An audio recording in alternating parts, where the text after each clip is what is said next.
We're with Judi Gallagher of Judi Gallagher and Associates, and she also has another company, Cooking in Paradise. Judi, you've had so many years of experience in the hospitality industry. We're delighted to be with you because you've got a story to tell. Firstly, you're involved with catering, you have your own television show, you're a writer, and I don't know what else you don't do. Well, John, I'm so fortunate in that being in the hospitality industry, I think I've just taken the years and years of experience and built on them that has led me in my latest path to be a hospitality consultant and to be on TV and food and wine writing. I think I had the best of all worlds. That just comes from years of experience. Oh, great. Talk to us about food and wine. Let's begin with food. Can you sort of trace a little bit of the evolution of the last 50 years or so of how cuisine has evolved in the United States? Well, certainly, John. As you know, food could not be more on the forefront. I think food is sexier and hotter than the newest fashion on the runway nowadays. But it wasn't like that necessarily in the United States 50 years ago. 50 years ago, we didn't have a microwave even invented. All we knew, there were things that were coming out to make something more simple for the homemaker. Remember, 50 years ago also, there were not female chefs.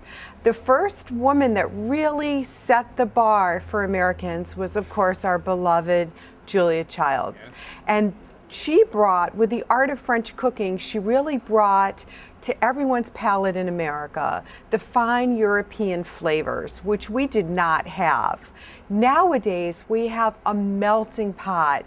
We have fusion. We have European sauces. We have Asian. There's so much that's brought forward. So throughout the years, I think it's really developed. I graduated from Johnson & Wales when, by the way, there was only one Johnson & Wales in Providence, Rhode Island, in 1980. Well, let me tell you, in 1980, it was all about French cuisine.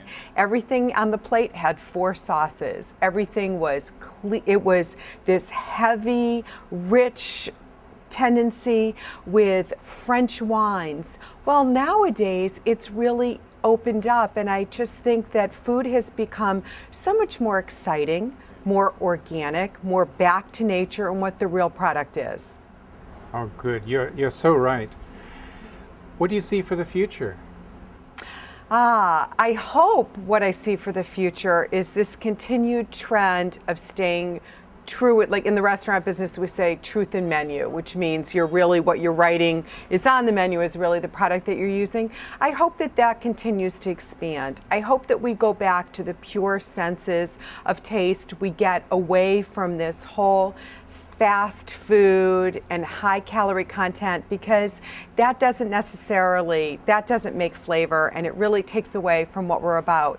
I think the future is going to be so exciting as more and more people appreciate food and wine and understand it more and are willing to explore. They're not just meat and potatoes anymore. These diners, they're well educated and they expect more. So I think the future in the culinary world will continue to rise, the bar will rise to meet everyone's expectations.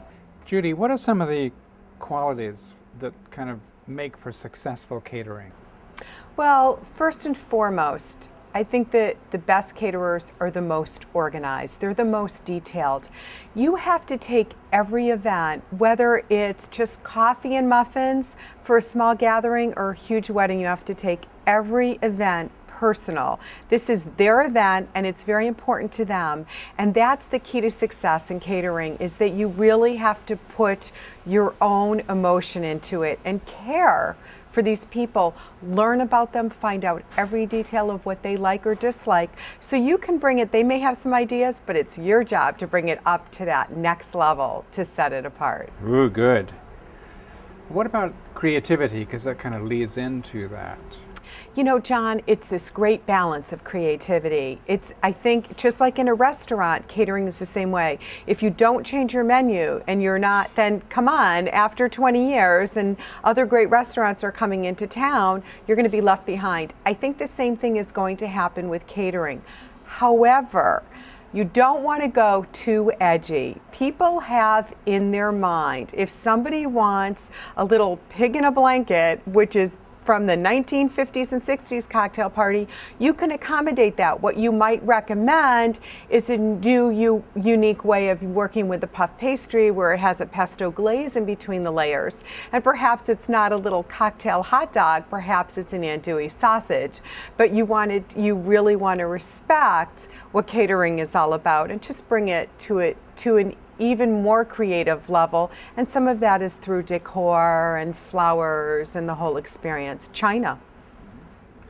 What characteristics do you look for in young people today working with you and your catering organizations?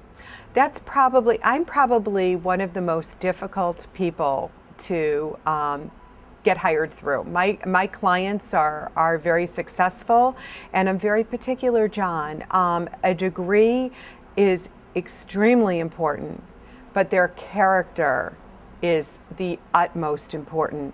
Their passion, their ability to be able to accept direction, but yet become a leader as well. So I like to watch people that multitask, that take on tasks, that try to help troubleshoot, and most of all, our work as a team. Because in the restaurant industry, you don't know if you're going to be underneath a kitchen sink in a Saturday night with a wrench trying to unplug a grease trap, or you're going to have to run out in the dining room and help clear a big table to revolve for the next one. Same thing in catering, even more so. You might be changing the tire in the catering truck to get to that event on time, or you might be needing to jump over to another section to help make sure that event goes off well, be the last person to sauce that plate and touch it up. And that's what I look for in students and in anybody, is their passion, their drive, their creativity, and they play well with others. What kind of advice and suggestions do you have for the students in the hospitality schools? Well, that may be thinking about a career in catering? Because I think that first and foremost, and I'm sure, John, your students have heard this over and over again, you have to have the fire in your belly. You have to love it so much that it doesn't make a difference that you work holidays and weekends, that you can't wait till that next holiday, or you can't wait till that big Saturday night party. And that's first and foremost. You have to love the physical work, you have to love to be on your feet, and you have to love to educate yourself continually for the rest of your life. My friend Chap13 often says to me, he will be learning while he is still breathing. And I think that's really important to remember in our industry.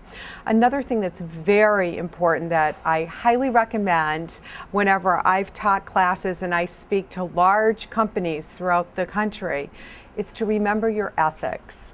The hospitality business is very tempting. And I have a very simple phrase that I've used from the day I started my restaurants and my catering company is, you don't eat the lasagna where you make it. And I tell every student to interpret that in any sense that they can understand. But you need to hold your ethics. And there's a lot of temptation. There's alcohol, there's a lot of food, it's late at night. Keep as professional as if you were walking into a bank or a lecture hall, and remember that your cuisine and how you do your business represents you every day and can lead you to so many great things.